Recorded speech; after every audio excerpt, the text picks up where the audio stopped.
Hi, this is Hugh Dunstan and I'm a retired professor in life sciences from the University of Newcastle, Australia. Hi, this is Tim Roberts and I'm also a retired professor in life sciences from the University of Newcastle in Australia. Hugh and I have worked together for over 30 years publishing research in fatigue and recovery. Today we're going to introduce you to the exciting new concept of high demand amino acids known as HDAA and begin to show you how supplementation with these amino acids could really help you achieve your goals for a healthy and active lifestyle. Let's begin by taking a closer look at this group of amino acids.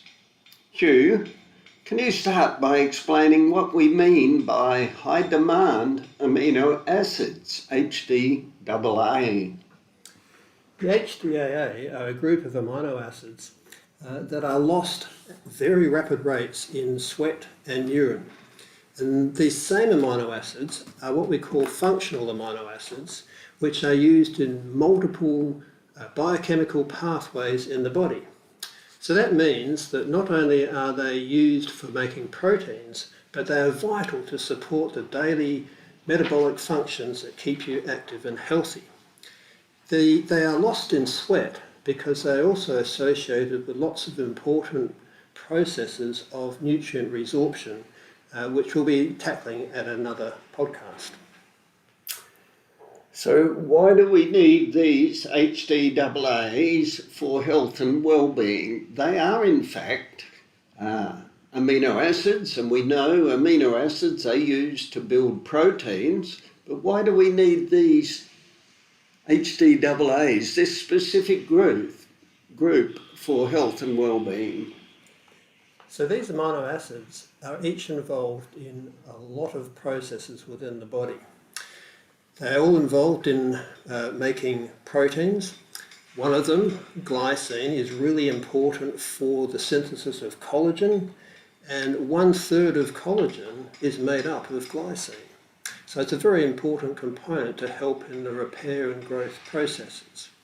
Other amino acids within the mix are critical for building our energy systems, for providing nerve transmitters, for proper neural function. They drive all sorts of areas of folate metabolism, and they are just absolutely critical for us to have to maintain a healthy lifestyle and good well-being.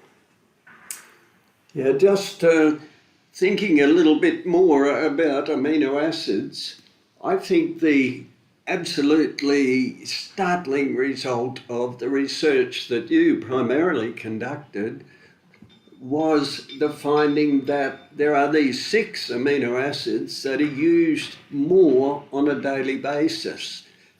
And so just thinking about that, can we get these 6 from our diet? Certainly they're available in our diet. Because we tend to lose them at 10, 15 or 20 times faster than the other amino acids, and the fact that they're also utilised in so many metabolic pathways, their requirement for use is much higher than the other amino acids.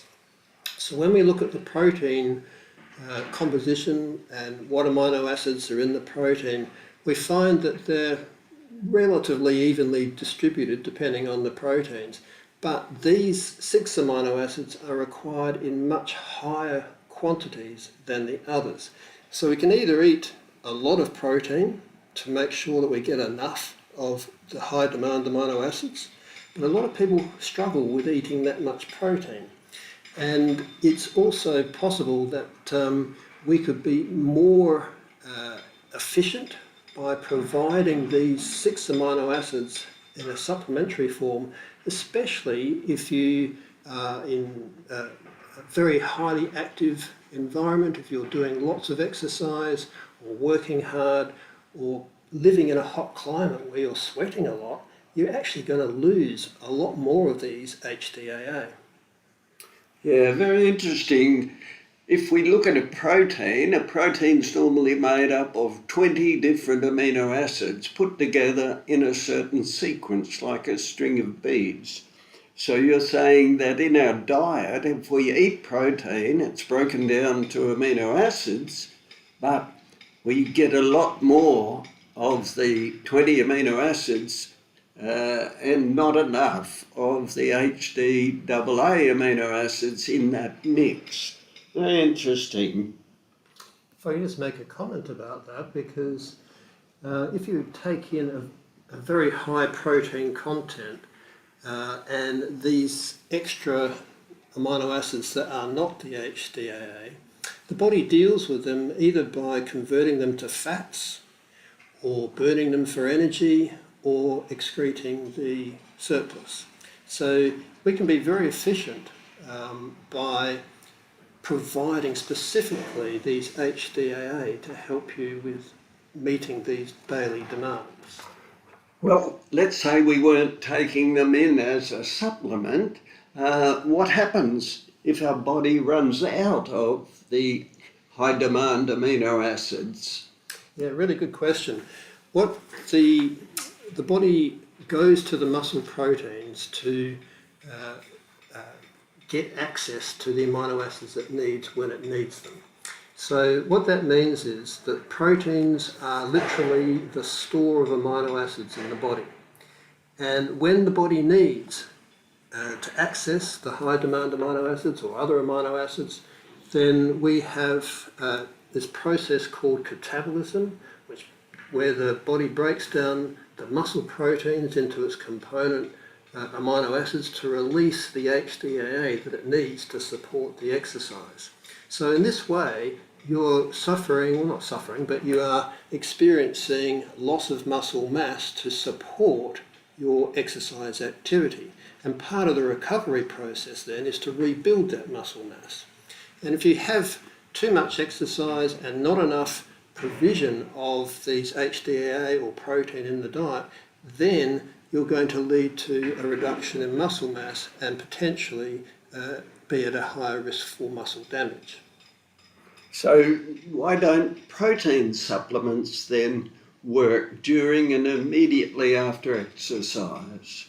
So proteins, as Tim mentioned before, are complex molecules. They're literally a string of amino acids joined together, and before the body can access the amino acids, they have to be broken down via digestive processes. When you're exercising, the blood is diverted from the digestive tract to support the muscles, providing more oxygen and getting rid of waste products. And so therefore, digestion is really very limited during exercise and remains limited for several hours after exercise is finished, depending on the intensity and the duration of the exercise, of course. Wow, that's fascinating. So what is the HDAA, high demand amino acid supplementation concept? So specifically, we have developed a process of, or a strategy of just replenishing the high demand amino acids because they're the ones that are gone. They're the ones that are actually under demand by the body to support the recovery processes and actually to support exercise. So by taking these, you provide instant access because they don't have to be digested, they don't need to be broken down, they're freely absorbed by the body, rapidly absorbed by the body and made accessible. So that is really the heart of the strategy of supplementing with HDAA. They don't need digestion, they're rapidly absorbed and can go into the body where they're needed and when they're needed. So why haven't the high demand amino acid concept, why hasn't that been discovered before? We've known about amino acids being released in high quantities in sweat for decades. There's a lot of research many years ago outlining these processes, and it's highly variable between different individuals, and nobody's really thought to ask, well, why are amino acids going out in the sweat? Why would you put them there?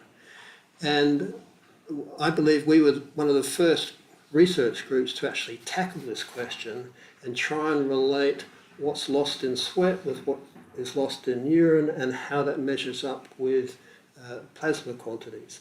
And so because of that intent, we were the first research group to actually publish this concept of the high demand amino acids being lost at much greater rates and therefore in significant quantities to add extra demand on the body during exercise. Well, everyone, thanks for joining us today, and we hope you have enjoyed this introduction to the HDAA revolution. Look out for our next podcast, where we explain how the body deals with ingesting proteins and making the amino acids available for use during exercise. You can learn more about HDAA by typing HDAA nutrients into your search engine. Remember, HDAA for active humans.